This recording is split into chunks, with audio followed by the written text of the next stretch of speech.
الحمد لله نحمده ونستعينه ونؤمن به ونتوكل عليه ونعوذ بالله من شرور أنفسنا ومن سيئات أعمالنا من يهده الله فلا مضل له ومن يضلله فلا هادي له وأشهد أن لا إله إلا الله وحده لا شريك له وأشهد أن محمدا عبده ورسوله أرسله بالهدى ودين الحق ليظهره على الدين كله ولو كره المشركون. اللهم صل على محمد وعلى آل محمد كما صليت على إبراهيم وعلى آل إبراهيم إنك حميد مجيد. اللهم بارك على محمد وعلى آل محمد كما باركت على إبراهيم وعلى آل إبراهيم إنك حميد مجيد. أما بعد فإن خير الحديث كتاب الله وخير الهدي هدي محمد صلى الله عليه وسلم وشر الأمور محدثاتها وكل محدثة بدعة وكل بدعة ضلالة وكل ضلالة في النار. أعوذ بالله من الشيطان الرجيم. بسم الله الرحمن الرحيم. يا أيها الذين آمنوا اتقوا الله حق تقاته ولا تموتن إلا وأنتم مسلمون. بسم الله الرحمن الرحيم. يا أيها الذين آمنوا إنما الخمر والميسر والأنساب والأزلام رجس من عمل الشيطان فاجتنبوه لعلكم تفلحون. ബഹുമാന്യരായ സത്യവിശ്വാസികളെ, വിശ്വാസികളെ, സർവ്വലോകരക്ഷിതാവായ റബ്ബ് സുബ്ഹാനഹു വ തആലയുടെ നിയമനിർദ്ദേശങ്ങൾ ജീവിതത്തിൻ്റെ എല്ലാ രംഗങ്ങളിലും പാലിച്ച് സൂക്ഷിച്ച് ജീവിക്കണമേ എന്ന് എന്നോടെന്ന പോലെ നിങ്ങളെ ഓരോരുത്തരെയും ഉണർത്തുകയാണ്, അഥവാ വസിയ്യത്ത് ചെയ്യുകയാണ്. അള്ളാഹുവിൻ്റെ വിധിവിലക്കുകൾ ജീവിതത്തിൻ്റെ സ്വകാര്യവും പരസ്യവുമായ എല്ലാ രംഗങ്ങളിലും പാലിച്ച് സൂക്ഷിച്ച് ജീവിക്കാൻ അള്ളാഹു നമുക്കെല്ലാം തൗഫീഖ് നൽകി അനുഗ്രഹിക്കുമാറാവട്ടെ. നമ്മളെല്ലാവരും വലിയ ആശങ്കയോടുകൂടിയാണ് കഴിഞ്ഞ ദിവസങ്ങളിലൊക്കെ പല വാർത്തകളും വായിച്ചത്. ലഹരി പദാർത്ഥങ്ങൾ എത്രത്തോളം ഒരു മനുഷ്യനെ മാറ്റിമറിക്കും എന്നത് എന്ന് വിശദീകരിച്ചു തരേണ്ട ഒരാവശ്യമില്ലാത്ത വണ്ണം നമുക്ക് ഓരോരുത്തർക്കും ബോധ്യമായി. സ്വന്തം ഉമ്മ എന്ന് പറയുമ്പോൾ നമുക്കൊക്കെ അറിയാം, ആ ഉമ്മാന്റെ കണ്ണിൽ നിന്ന് ഒരു കണ്ണുനീര് വരുന്നത് നേർക്ക് നേരെ കാണുമ്പോൾ തന്നെ ഒരു മകന് വല്ലാത്തൊരു പ്രയാസമാണ്. ഉമ്മ ഒന്ന് ക്ഷീണിച്ച് എന്ന് പറഞ്ഞാൽ, നമ്മൾ വിദേശത്താണെങ്കിലും ഉമ്മാക്ക് ചെറിയൊരു ക്ഷീണം കിട്ടുമെന്ന് നാട്ടിൽ നിന്ന് ഒരു കോഡ് വന്നാൽ, വിദേശത്ത് എത്ര വലിയ ശമ്പളത്തിൽ കഴിയുന്ന ആളാണെങ്കിലും അദ്ദേഹത്തിന് അന്നത്തെ ദിവസം മുന്നോട്ട് പോകാനും വർക്ക് ചെയ്യാനും ഒക്കെ ഒരു പ്രയാസമാവും. കാരണം എന്താ, 9 മാസം എന്നെ ഗർഭം ചുമന്ന ഉമ്മ എന്ന് പറഞ്ഞത് അത്രത്തോളം പ്രയാസം എൻ്റെ ഉമ്മ എനിക്ക് വേണ്ടി സഹിച്ചിട്ടുണ്ട് എന്ന ബോധ്യം ആ മകനുള്ളതുകൊണ്ടാണ്. ആ ഉമ്മനെ വെട്ടിക്കൊലപ്പെടുത്താൻ അവൻ ഒരു മനുഷ്യന്റെ മാനസിക നില എത്തിക്കണമെങ്കിൽ എത്രത്തോളം സിന്തറ്റിക് ഡ്രഗ്സുകൾ എത്രത്തോളം മനുഷ്യന്റെ മനസ്സിനെ, മസ്തിഷ്കത്തെ മാറ്റിമറിക്കുന്നു എന്ന് നമ്മുടെ ചുറ്റുവട്ടത്തിൽ നിന്ന് നമുക്ക് ബോധ്യപ്പെടാൻ. ഒരു കുട്ടി തൻ്റെ അധ്യാപകനോട് സംസാരിക്കുമ്പോൾ സ്വാഭാവികമാണ് അവിടെ ബഹുമാനത്തോടു കൂടി എത്ര തന്നെ തന്റെ അധ്യാപകനോട് ചൂടാകുകയാണെങ്കിലും അവിടെ ഒരു പേടി, ഒരു ബഹുമാനം നിലനിർത്തിക്കൊണ്ട് മാത്രമാണ് കുട്ടി സംസാരിക്കും. പക്ഷെ ആ കുട്ടി പോലും പറയും നിന്നെ കൊന്നുകളയും എന്ന് പറയാൻ അക്ഷരാഭ്യാസം നൽകുന്ന അധ്യാപകന് മുമ്പിൽ അങ്ങനെ പറയാൻ മാത്രം അവന്റെ ബുദ്ധിയെ മാറ്റിമറിക്കാൻ ഈ ലഹരി പദാർത്ഥങ്ങൾക്ക് കഴിയാൻ. നമ്മളെ ചികിത്സിക്കേണ്ട നമുക്ക് ആതുര സേവനം എന്ന് പറയുന്നത് അതൊരു സേവനമായി കണക്കാക്കി ഏത് സമയത്തും ഏത് പാതിരാക്ക് വിളിച്ചാലും ഇറങ്ങി വരാൻ സന്നദ്ധരാണ് ഞങ്ങൾ എന്ന് പ്രഖ്യാപിക്കുന്ന മെഡിക്കൽ വിഭാഗത്തിലെ ആളുകൾ വരെ, ആ ആളുകളിൽ വരെ അവരുടെ ചിന്തകളെ മാറ്റിമറിക്കും വിധം ഈ ലഹരി പദാർത്ഥങ്ങള് അതിഭീകരമായി നമ്മുടെ ചുറ്റിലും നടന്നുകൊണ്ടിരിക്കുകയാണ്. ഇനി അത് നമ്മുടെ വീട്ടിലേക്ക് എടുത്തു നോക്കൂ. നമ്മുടെ ചുറ്റുവട്ടത്തിലും നമ്മുടെ നാട്ടിലുമൊക്കെ അതിന്റെ വ്യാപനം അതിദ്രുതഗതിയിൽ മുന്നോട്ട് പോകുന്നു എന്നതാണ് ഏറ്റവും ഞെട്ടിപ്പിക്കുന്ന കാര്യം. നമ്മൾ എന്ത് ചെയ്യും? ഇങ്ങനെയൊക്കെ കാണുമ്പോ എന്റെ മകന് ഞാൻ എന്താക്കും, എവിടേക്കാ ഞാൻ പറഞ്ഞേക്കുക എന്ന ആശങ്ക ഓരോ രക്ഷിതാക്കൾക്കും വരികയാണ്. എന്താണ് പ്രിയപ്പെട്ട സഹോദരങ്ങളെ ഇതിന് പരിഹാരം? നിയമത്തിന്റെ ശക്തമായ കാര്യങ്ങൾ വെച്ചിട്ട് പോലും അതിൽ നിന്ന് രക്ഷപ്പെടുകയാണ്. അങ്ങനെ നിയമപരമായി ശക്തമായ നിയമത്തിന്റെ ഒരു സംവിധാനത്തിൽ ഇത് ഇല്ലാതാകുമായിരുന്നുവെങ്കിൽ അമേരിക്കയിൽ ഇത് ഇല്ലാതാകാമായിരുന്നു. പക്ഷെ അവിടെ കഴിഞ്ഞിട്ടില്ല. ചരിത്രത്തില് എടുത്തു നോക്കിയാൽ നിയമം കൊണ്ട് ഇതിനെ ഇല്ലാതാക്കാൻ സാധ്യമല്ല എന്ന് വികസിത രാജ്യങ്ങൾ വരെ സമ്മതിച്ചതാണ്. പിന്നല്ലേ വികസിത രാജ്യങ്ങൾ. അപ്പൊ നിയമം കൊണ്ട് ഇതിനെ നിർത്താൻ സാധ്യമല്ലെങ്കിൽ പിന്നെ എങ്ങനെയാണ് ഇത് നിർത്തുക എന്ന് ചോദിച്ചാൽ ഇതിന് ഇസ്ലാമിക ചരിത്രത്തിലെ മാതൃകയുള്ളൂ.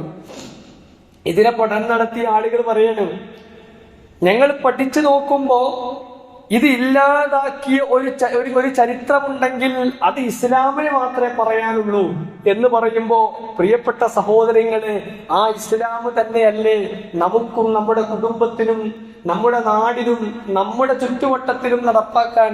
അത് തന്നെ മതി. ഇസ്ലാം ഈ ലഹരിയുമായി ബന്ധപ്പെടുന്ന ഏറ്റവും ചെറിയ മൈന്യൂട്ടായ സംഗതികൾ വരെ അതിനെ വരെ ഇസ്ലാം വിരോധിച്ചുകൊണ്ടാണ് ഏറ്റവും സുന്ദരമായ നിയമ സംവിധാനങ്ങളാണ് ഇസ്ലാം മുന്നോട്ട് വെച്ചത്. നമുക്കറിയാം, യമനിലേക്ക് പ്രബോധനാവശ്യാർത്ഥം പറഞ്ഞയച്ച മുആദ് റളിയല്ലാഹു അൻഹുവിനോട് ആ മുആദ് റളിയല്ലാഹു അൻഹു പ്രവാചകൻ സല്ലല്ലാഹു അലൈഹി വസല്ലമയുടെ അടുത്ത് വന്ന് പറയുന്നുണ്ട്, അവിടെ ആ യമനിൽ ചില ജനങ്ങൾ തേനിൽ നിന്നുണ്ടാക്കുന്ന ചില ലഹരി പാനീയത്തെ സംബന്ധിച്ച് ആ ചെറിയൊരു ലഹരി ഉണ്ടാകുന്ന ഒരവസ്ഥ, തേനിൽ നിന്ന് ഒരു പാനീയം എടുക്കുമ്പോ അതിലൊരു ചെറിയ ലഹരിയുണ്ട്. അപ്പൊ അത് അന്വേഷിച്ചുകൊണ്ട് പ്രവാചകൻ സല്ലല്ലാഹു അലൈഹി വസല്ലമയുടെ അടുത്തേക്ക് വിവരറിയിക്കണം. പ്രവാചകൻ എങ്ങനെയുണ്ട്? പ്രവാചകൻ സല്ലല്ലാഹു അലൈഹി വസല്ലമ ലഹരിയുടെ അംശം അതിലുണ്ടോ എന്ന് അറിഞ്ഞപ്പോഴേക്കും പ്രവാചകൻ പറഞ്ഞു, കുല്ലു മുസ്കിരിൻ ഹറാം. മുആദേ, അവിടെ ഇനി നീ അതൊന്ന് പരീക്ഷിച്ചു നോക്ക്, എന്നിട്ട് അങ്ങനെ ഉണ്ടോ ഇല്ലേ എന്നൊക്കെ ഒന്നുമല്ല പ്രവാചകൻ പറഞ്ഞത്. പ്രവാചകൻ സല്ലല്ലാഹു അലൈഹി വസല്ലമ അവിടെ കൃത്യമായി മുആദ് റളിയല്ലാഹു അൻഹുവിനെ യമനിലേക്ക് പ്രബോധനാവശ്യാർത്ഥം പറഞ്ഞയച്ചതാണ്. നീ അവിടെ ചെന്നിട്ട് ലാ ഇലാഹ ഇല്ലല്ലാഹ് പറയണം, എന്നിട്ട് അത് അംഗീകരിച്ചു കഴിഞ്ഞാൽ നമസ്കാരം അവരോട് പറയണം, അത് അംഗീകരിച്ചു കഴിഞ്ഞാൽ സകാത്തിനെ സംബന്ധിച്ചുള്ള കാര്യങ്ങൾ പറയണം. ഇതൊക്കെ പറഞ്ഞു കൊടുത്ത് പറഞ്ഞയച്ച മുആദ് അവിടെ എത്തിയപ്പോ ഇങ്ങനെ ഒരു അവസ്ഥയുണ്ട് എന്ന് പറഞ്ഞപ്പോ പ്രവാചകൻ സല്ലല്ലാഹു അലൈഹി വസല്ലമ പറഞ്ഞത് കുല്ലു മുസ്കിരിൻ ഹറാം. കേട്ട മാത്രയിൽ അള്ളാന്റെ റസൂല് പറഞ്ഞു, സുക്റുണ്ടാക്കുണ്ടോ, ലഹരി ഉണ്ടാക്കുണ്ടോ, അത് ഹറാമാണ്, ഒഴിവാക്കി കളാം. അപ്പൊ ലഹരി ഉണ്ടാക്കുന്ന എല്ലാ കാര്യങ്ങളും അത് മദ്യത്തിന്റെ ഗണത്തിലാണ്. പ്രവാചകൻ സല്ലല്ലാഹു അലൈഹി വസല്ലം പറഞ്ഞത്, കുല്ലു മുസ്കിരിൻ ഖംറുൻ വകുല്ലു ഖംറിൻ ഹറാം. എല്ലാ ലഹരി ഉണ്ടാക്കുന്നതും ഖംറാണ്, കള്ളാണ്. അതുകൊണ്ട് കള്ളെല്ലാം ഹറാമാണ് എന്ന് പ്രവാചകൻ സല്ലല്ലാഹു അലൈഹി വസല്ലമ മുളയിലേ നുണ്ടുകയാണ്. ഒരു ചികിത്സക്ക് പോലും ലഹരി പദാർത്ഥം ഉപയോഗിക്കുന്നത് അത് അനുവദനീയമാണോ എന്ന ഇസ്ലാമിക കാഴ്ചപ്പാടെടുത്ത് നോക്കുമ്പോൾ അതുപോലും അനുവദനീയമല്ല എന്ന് പറയാൻ കാരണം ഇല്ല. പ്രവാചകൻ സല്ലല്ലാഹു അലൈഹി വസല്ലം അവരോട് ചോദിച്ചു, പ്രവാചകരെ, ഞങ്ങൾക്ക് അസുഖം വരുമ്പോ അല്പമൊന്ന് മദ്യത്തിന്റെ ചില കാര്യങ്ങൾ ഉപയോഗിച്ച് ഞങ്ങളൊന്ന് ചികിത്സിച്ചോട്ടെ. പ്രവാചകൻ പറഞ്ഞു, ഇന്നഹാ ലൈസത് ബിദവാഇൻ, അത് ദവാ അല്ല, അത് മരുന്നല്ല, വലാകിന്നഹാ ദാഉൻ, മറിച്ച് അതെന്താണ്, രോഗമാണ്. നമുക്കറിയാം, നമ്മുടെ ഈ കാലഘട്ടത്തിൽ നമ്മൾ ഉപയോഗിക്കുന്ന പല മരുന്നുകളിലും ഇതിന്റെ ചെറിയ തോതിലുള്ള അംശം ഉപയോഗിക്കുന്നുണ്ട്. പക്ഷെ നമ്മളെ സംബന്ധിച്ചിടത്തോളം അതിനെത്രമാത്രം അകന്നു നിൽക്കാൻ പറ്റുമോ അങ്ങനെ അകന്നു നിൽക്കാനാണ് മഹാനായ റസൂലുള്ളാഹി സ്വല്ലല്ലാഹു അലൈഹി വസല്ലമ നമ്മൾ ഉപദേശിക്കുന്നത്. അതുകൊണ്ട് പ്രവാചകൻ സല്ലല്ലാഹു അലൈഹി വസല്ലം പറഞ്ഞു, ലഹരി ഉണ്ടാക്കുന്നതായ മദ്യത്തെ എല്ലാ തിന്മകളുടെയും താക്കോലായിട്ടാണ് പ്രവാചകൻ സല്ലല്ലാഹു അലൈഹി വസല്ലം പ്രവാചകനെ അബൂ ദർദാവിന് കൊടുത്ത ഉപദേശം നോക്കി. അൻ അബീ ദർദാ റളിയല്ലാഹു അൻഹു ഖാൽ ഔസാനി ഖലീലി. പ്രവാചകൻ സല്ലല്ലാഹു അലൈഹി വസല്ലമയോട് അബൂ ദർദാ ചോദിക്കുകയാണ്, അള്ളാന്റെ റസൂല് എന്നെ ഒന്ന് ഉപദേശിച്ചാലും. അള്ളാന്റെ റസൂല് പറഞ്ഞു, ലാ തുശ്രിക് ബില്ലാഹി ശൈആ, നീ അല്ലാഹുവിൽ ഒന്നിനെയും പങ്കുചേർക്കരുത്. വഇൻ ഖുതിഅത് വഹുരിഖത് വലാ തത്റുക് സലാത മക്തൂബതൻ മുതഅമ്മിദ. അതുപോലെ പ്രവാചകൻ സല്ലല്ലാഹു അലൈഹി വസല്ലമയോട് മുആദ് റളിയല്ലാഹു അൻഹു പ്രവാചകനോട് ചോദിച്ചപ്പോ പ്രവാചകൻ സല്ലല്ലാഹു അലൈഹി വസല്ലമ കൊടുക്കുകയാണ്, നിന്നെ വെട്ടിക്കൊന്നാലും കത്തിക്കരിക്കേണ്ടി വന്നാൽ പോലും നീ അള്ളാഹുവിൽ പങ്കുചേർക്കാൻ പാടില്ല. അള്ളാഹുവിൽ പങ്കുചേർക്കാൻ വേണ്ടി എന്തെങ്കിലുമൊക്കെ നിർബന്ധിച്ച് അവസാനം നിന്നെ കൊല്ലുമെന്ന് പറഞ്ഞാൽ വരെ നീ അള്ളാഹുവിൽ പങ്കുചേർക്കാൻ പാടില്ല. രണ്ടാമത്, നിർബന്ധ നമസ്കാരം മുതഅമ്മിദ, നീ മനഃപൂർവ്വം നിർബന്ധ നമസ്കാരം ഒഴിവാക്കാൻ പാടില്ല. ഫമൻ തറകഹ മുതഅമ്മിദ, ഇനി ആരെങ്കിലും മനഃപൂർവ്വം അത് ഒഴിവാക്കുകയാണെങ്കിൽ ഫഖദ് ബരിഅത മിൻഹു അദ്ദിമ്മ, അല്ലാഹുവിന്റെ എല്ലാ സംരക്ഷണവും അവനിൽ നിന്ന് അല്ലാഹു എടുത്തു മാറ്റിക്കളയും. എന്നിട്ട് അല്ലാഹുവിന്റെ റസൂൽ മൂന്നാമതായി പറയാണ്, വലാ തശ്റബിൽ ഖംറ, നീ കള്ള് കുടിക്കാൻ പാടില്ല. ഫഇന്നഹാ മിഫ്താഹു കുല്ലി ശർർ, എല്ലാ ഷർറിന്റെയും താക്കോൽ അതാണ്. അപ്പൊ നമ്മൾ ആലോചിച്ചു, അല്ലാഹുവിന്റെ റസൂൽ ഇത്ര ഗൗരവത്തിൽ ഈ വിഷയം പറയണമെങ്കിൽ ഈ വിഷയം അത്രമാത്രം പ്രയാസാണ് സമൂഹത്തിൽ ഉണ്ടാക്കുക എന്ന് അള്ളാഹുവിന്റെ റസൂൽ അറിഞ്ഞുകൊണ്ടല്ലേ. അതുകൊണ്ടാണ് മുഅ്മിനീങ്ങൾ ഇതിങ്ങനെ ശക്തമായി പഠിപ്പിച്ചത്. വിശുദ്ധ ഖുർആനിലൂടെ അള്ളാഹ് പറഞ്ഞു, അത് അത്തരം കാര്യങ്ങൾ ഹറാമാണ് എന്ന് മാത്രമല്ല, നിങ്ങൾ നിങ്ങൾ അതിന് അകന്നു നിന്നാൽ നിങ്ങൾക്ക് വിജയിക്കാനാണ്. യാ അയ്യുഹല്ലദീന ആമനു, ഏ വിശ്വാസികളെ, ഇന്നമൽ ഖംറു വൽ മൈസിറു വൽ അൻസാബു വൽ അസ്ലാമു റിജ്സുൻ മിൻ അമലി ശൈത്താൻ, ഇതൊക്കെ പൈശാചികമായ പ്രവർത്തനങ്ങളാണ്. കള്ളുകുടിയായാലും ചൂതാട്ടമായാലും പ്രശ്നം വെച്ച് നോക്കലായാലും ഇങ്ങനെ ഉള്ള കാര്യങ്ങളൊക്കെ നിങ്ങളെ കൊണ്ട് എത്തിക്കുന്നത് പൈശാചികമായ പ്രവർത്തികളിലാണ്. പിശാചിന്റെ പ്രവർത്തി, പിശാചി നമ്മളെ തോന്നിപ്പിക്കേണ്ട, നമ്മളിൽ നമ്മളിൽ കോപം ഉണ്ടാക്കും, മാത്രമല്ല അദാവത്ത്, ശത്രു ഉണ്ടാക്കും. ഇതൊക്കെ നോക്കി എത്ര കൃത്യമായിട്ടാണ് അള്ളാഹ് പറഞ്ഞതും റസൂൽ പറഞ്ഞതും നമ്മുടെ സമൂഹത്തിൽ ഇതുകൊണ്ടുണ്ടാകുന്നത് ഇതാണ് എന്ന് വളരെ കൃത്യമായി നമ്മൾ കാണുകയാണ്. ഇത് ഉപയോഗിക്കുന്ന ആളുകളിൽ ഇങ്ങനത്തെ കാര്യങ്ങൾ വരികയാണ്. അതുകൊണ്ട് വിശ്വാസികളെ വിളിച്ചുണർത്തിയിട്ട് നോക്കി അള്ളാഹുവിന്റെ റസൂൽ പറയാണ്, പ്രിയപ്പെട്ട സഹോദരികളെ, നമ്മുടെയൊക്കെ കൂട്ടത്തിൽ പല ആളുകളും പറയും, ഈ ആഘോഷക്കുള്ള സമയത്ത് കുറച്ചല്ലേ, ആ കുറച്ചല്ലേ എന്ന് പറഞ്ഞ് നമ്മളെങ്ങാനും അതിന് കൂട്ടുനിന്നാൽ നമ്മൾ ചെയ്യുന്നത് ഇബ്ലീസിന്റെ ഈ ഒരു പ്രവർത്തനയിലേക്ക് നമ്മൾ കൂട്ടുനിൽക്കുകയാണ്. എന്നാൽ അള്ളാഹു പറയാണ്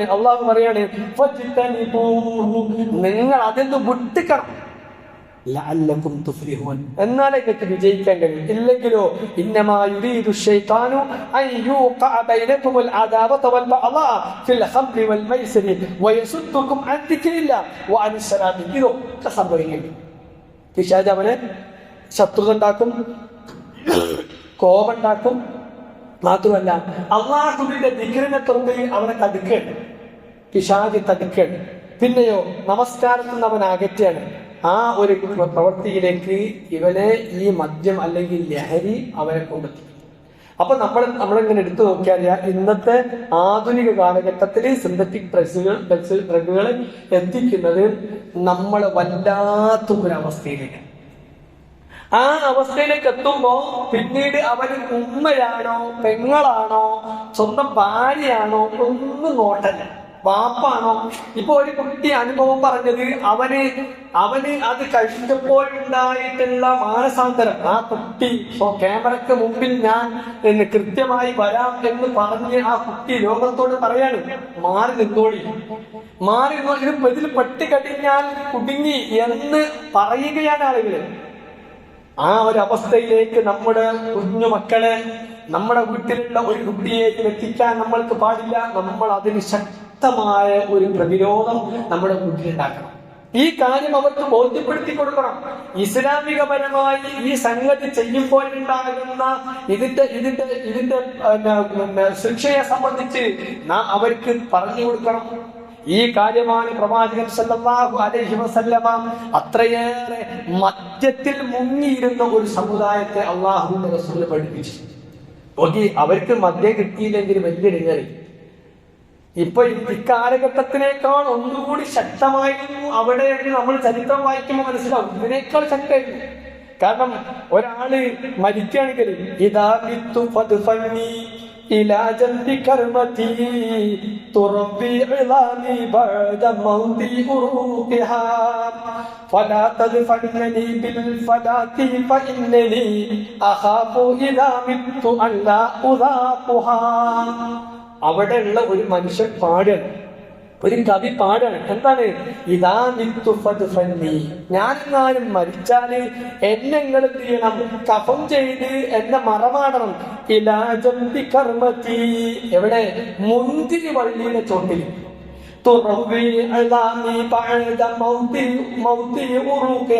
എന്തിനാ?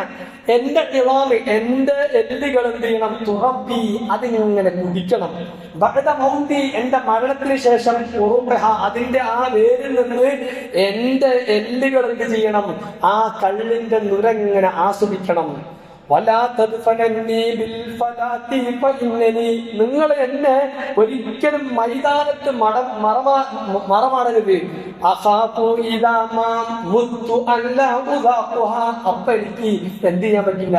ഈ കള്ള് ആസ്വദിക്കാൻ കഴിയില്ല, അത് ഞാൻ ഭയപ്പെടുന്നുണ്ട് എന്ന് പാടിയിരുന്ന ആളുകളെയാണ് അല്ലാഹുവിന്റെ റസൂല് സല്ലല്ലാഹു അലൈഹി വസല്ലമ മാറ്റിയെടുക്കുന്നത്. ഓരോരുത്തരും രാവിലെ തന്നെ എഴുന്നേൽക്കുമ്പോൾ ഇത് കിട്ടാതിരുന്നാൽ പ്രയാസപ്പെട്ട ഒരു സമൂഹത്തെ അല്ലാഹു സുബ്ഹാനഹു വ തആലയുടെ പ്രവാചകൻ സല്ലല്ലാഹു അലൈഹി വസല്ലമ അവരെ മാറ്റി. എത്രത്തോളം മാറ്റി? നമ്മളൊക്കെ ചരിത്രം കേട്ടല്ലേ. അവര് ഭക്ഷണം കഴിച്ചപ്പോ ഒരു കായ്കനി കഴിച്ചപ്പോ ആ കായ്കനി ഉണ്ടായിട്ടുള്ള മരം അത്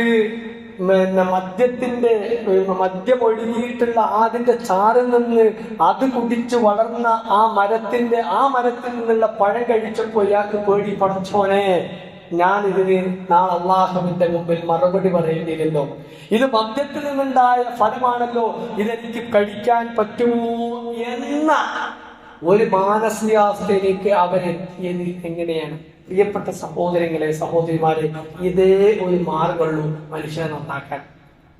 ഏത്? അല്ലാഹുവിനെ ഭയപ്പെടുന്ന ഒരു ബോധത്തിലേക്ക് ആളുകൾ എത്തിക്കുക. അപ്പൊ നമ്മൾ വിചാരിക്കും നമ്മുടെ മക്കളെ നമുക്ക് അങ്ങ് നന്നാക്കി കളയാം, ഏതെങ്കിലും ഒരു സമയത്ത് അങ്ങ് നന്നാക്കി കളയാം. കഴിയില്ല. അള്ളാന്റെ റസൂൽ ചെയ്തെന്താ? ഹുവല്ലദീ ബഅസ ഫിൽ ഉമ്മീയീന റസൂലൻ മിൻഹും യത്ലൂ അലൈഹിം ആയാതിഹി വയുസക്കീഹിം വയുഅല്ലിമുൽ കിതാബ വൽ ഹിക്മ. അവരെ അള്ളാഹുവിന്റെ റസൂൽ നിരന്തരമായി തസ്ബീഹ് ചെയ്താണ്. അപ്പൊ ഏതെങ്കിലും ഒരു സമയത്ത് നമ്മളെ മക്കളെ കൊണ്ടാക്കിയാൽ പോരാ. എന്റെ മകൻ എനിക്ക് കിട്ടണം, നാളെ എനിക്ക് ഒരു മുതലായി മാറണം എങ്കിൽ അള്ളാഹുവിന്റെ റസൂൽ സല്ലല്ലാഹു അലൈഹി വസല്ലമ ചെയ്തതുപോലെ നിരന്തരമായി അവരെ ബോധവൽക്കരണം നടത്തണം. പടച്ചോനെ പറ്റിയുള്ള ബോധം അവരുണ്ടാക്കണം. ഇപ്പോ സ്വാഭാവികമായും ആധുനിക കാലഘട്ടത്തിൽ പടച്ചവനെ പറ്റിയുള്ള ബോധം നമ്മുടെ മക്കൾക്ക് ഉണ്ടാക്കുക എന്നുള്ള ചില്ലറ ഏർപ്പാടല്ല. ആദ്യ കാലഘട്ടത്തിൽ കേട്ട് അതനുസരിച്ച് ശരിയാണ് എന്ന് വിശ്വസിക്കും. എന്നാൽ ഇന്ന് നേരെ കേൾക്കുമ്പോൾ തന്നെ കെട്ടിക്കെട്ട് തിങ്കിങ്ങാണ്. അങ്ങനെയാണെങ്കിൽ അതെങ്ങനെ ഉണ്ടാവും? അങ്ങനെ പിന്നീട് ചോദ്യങ്ങളാണ്. ആ ചോദ്യങ്ങൾക്കൊക്കെ കൃത്യമായ ഉത്തരം പറഞ്ഞു കൊടുക്കാൻ പറ്റിയ രൂപത്തിൽ അവനെ വളർത്തി അള്ളാഹുവിനെ പറ്റിയുള്ള ബോധ്യം അവന്റെ മനസ്സിന്റെ ഉള്ളിലുണ്ടാക്കണം. അവനെ സൃഷ്ടിച്ച സൃഷ്ടാവിനെ സംബന്ധിച്ചുള്ള ബോധ്യം അവന് വരണം. ഏതൊരു സമയത്തും എത്ര തന്നെ ഒളിച്ചിരുന്നാലും എത്ര പാസ്വേഡ് വെച്ചാലും എന്നെ കാണുന്ന റബ്ബാണ്. ആ റബ്ബ് നാളെ എന്നെ വിചാരണ ചെയ്യും.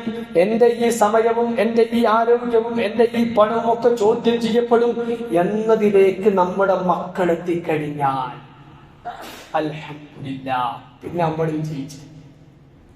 മതി.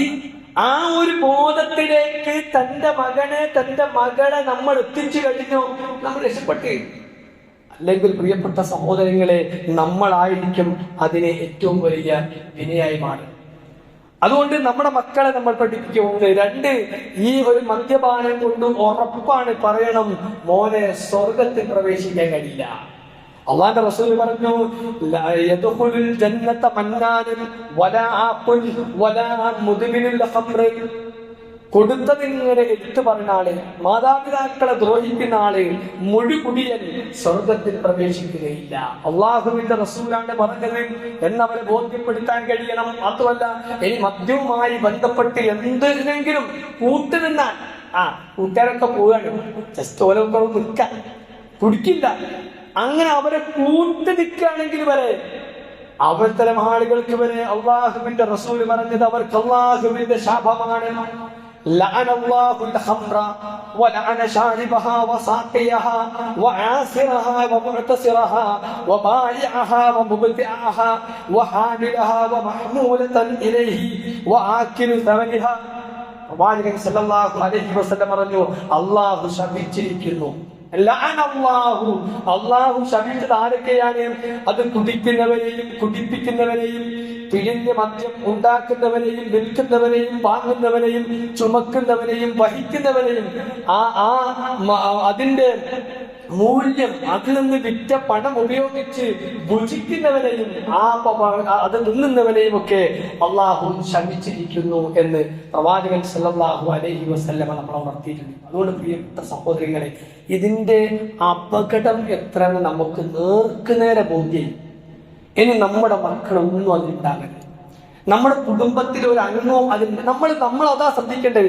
ആദ്യം നമ്മുടെ മക്കളിൽ അത് ഉണ്ടോ ഇല്ലേ നമ്മൾ നോക്കണം.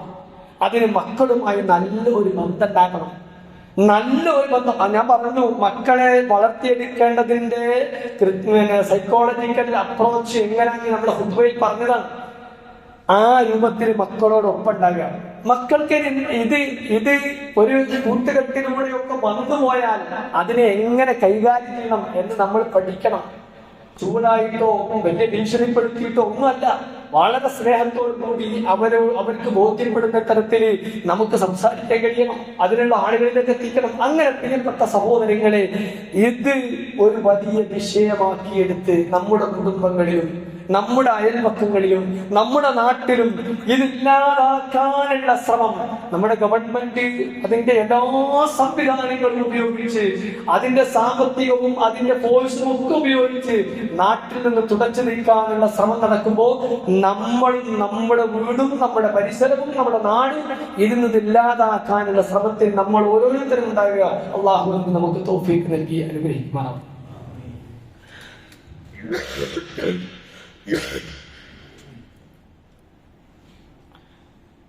അൽഹംദുലില്ലാഹ് വസ്സലാത്തു വസ്സലാമു അലാ അഷ്റഫിൽ മുർസലീൻ വഅലാ ആലിഹി വസ്ഹബിഹി അജ്മഈൻ അമ്മാ ബഅദ്.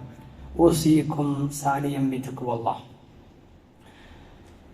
ബഹുമാന്യരായ സത്യവിശ്വാസികളെ, വിശ്വാസിനികളെ, അള്ളാഹുവിൻ്റെ വിധിവിലക്കുകൾ ജീവിതത്തിൻ്റെ എല്ലാ രംഗങ്ങളിലും പാലിച്ച് സൂക്ഷിച്ച് ജീവിക്കണമേ എന്നും എന്നോടെന്ന പോലെ നിങ്ങളെ ഓരോരുത്തരെയും ഒരിക്കൽ കൂടി ഉണർത്തുകയാണ്, അഥവാ വസിയത്ത് ചെയ്യുക.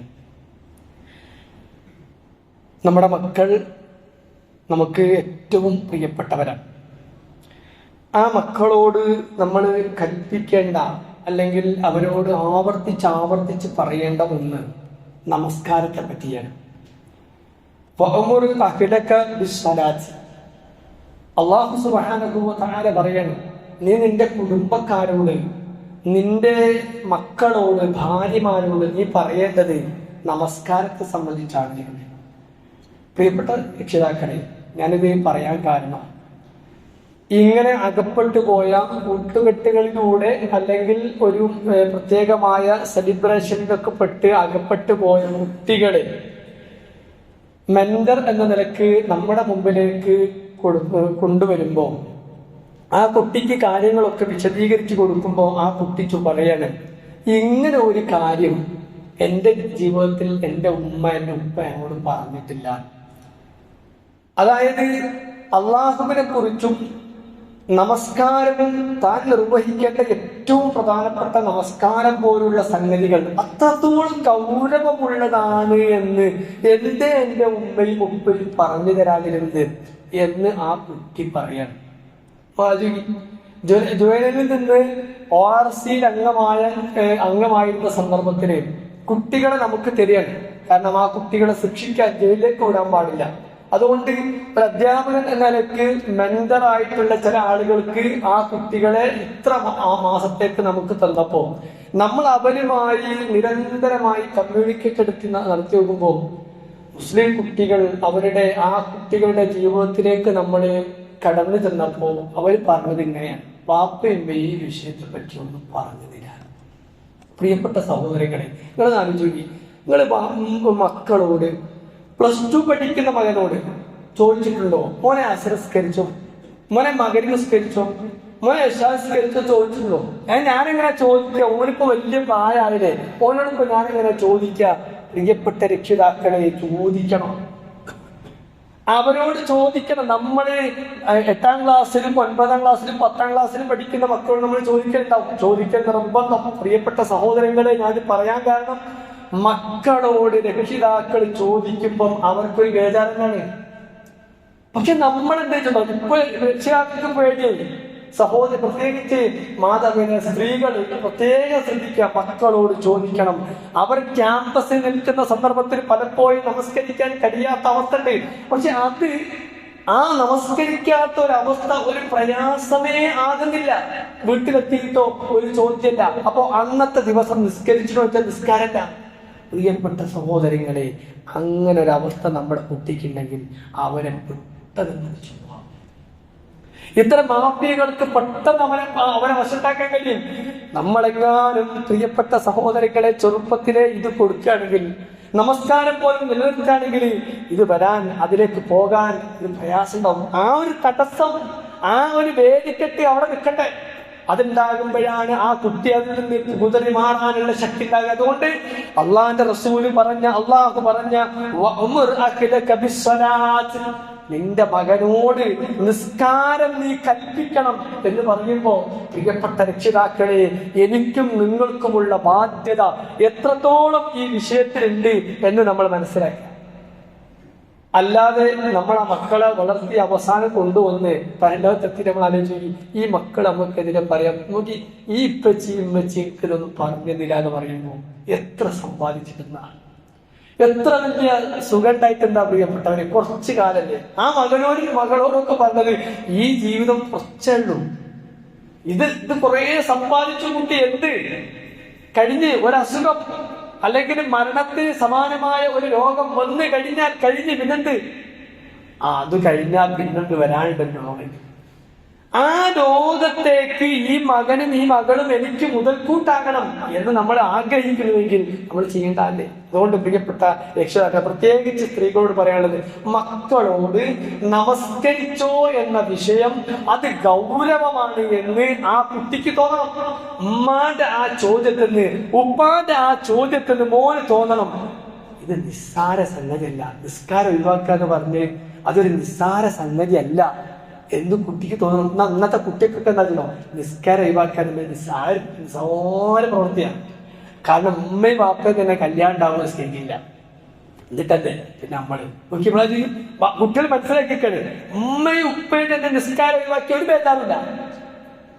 പിന്നെ നമ്മളിപ്പോ സ്കൂളിൽ പോകുമ്പോ പഠിക്കാൻ പോകുമ്പോ നിസ്കരിക്കാൻ സൗകര്യമില്ല, അവിടെ നിസ്കരിച്ചില്ല, എത്ര സിമ്പിളാ.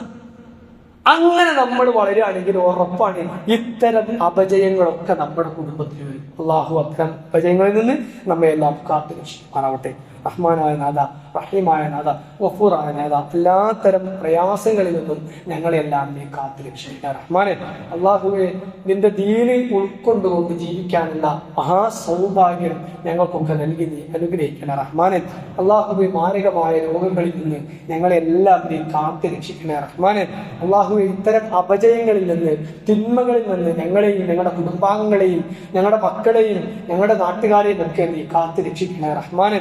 അള്ളാഹുവെ, ഞങ്ങൾ ചെയ്യുന്ന ഏർപ്പാടുകളിൽ, തൊഴിൽ, ബിസിനസ്, കച്ചവടത്തിൽ എല്ലാത്തിനും ബർക്കത്തിനെ, റഹ്മത്തിനെ പ്രദാനം ചെയ്യണേ റഹ്മാനെ. അള്ളാഹുവെ, രോഗം കൊണ്ട് പ്രയാസപ്പെടുന്ന ഒരുപാട് സഹോദരിമാർ, സഹോദരികൾ, അള്ളാഹുവെ, അവർക്കെല്ലാം ഈ ശിഫയെ പ്രദാനം ചെയ്യണേ റഹ്മാനെ. അള്ളാഹുവെ, ലാ ഇലാഹ ഇല്ലല്ലാഹ് എന്ന കലിമത്ത് തൗഹീദ് ഉച്ചരിച്ച് മരിക്കാനുള്ള മഹാസൗഭാഗ്യം ഞങ്ങൾക്കൊക്കെ നൽകി നീ അനുഗ്രഹിക്കണേ റഹ്മാനെ. ഞങ്ങളുടെ മാതാപിതാക്കൾക്ക് ദീർഘായുസ്, ആഫിയത്ത് നൽകി നീ അനുഗ്രഹിക്കണേ റഹ്മാനെ. മരിച്ചുപോയ മാതാപിതാക്കൾക്ക് അള്ളാഹുവെ മഗ്ഫിറത്തും മർഹമത്തും നൽകി നീ അനുഗ്രഹിക്കണേ റഹ്മാനെ.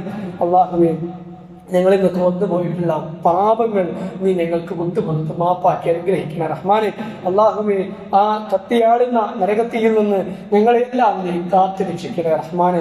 اللهم اغفر للمؤمنين والمؤمنات والمسلمين والمسلمات الأحياء منهم والأموات إنك مجيب الدعوات ويا قاضي الحاجات. اللهم أجرنا من النار، اللهم أجرنا من النار، اللهم أجرنا من النار.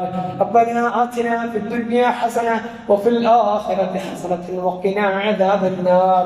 ربنا ظلمنا أنفسنا وإن لم تغفر لنا وترحمنا لنكونن من الخاسرين. ربنا تقبل منا، ربنا تقبل منا، ربنا تقبل منا إنك أنت السميع العليم وتب علينا إنك أنت التواب الرحيم. أستغفر الله لي ولكم.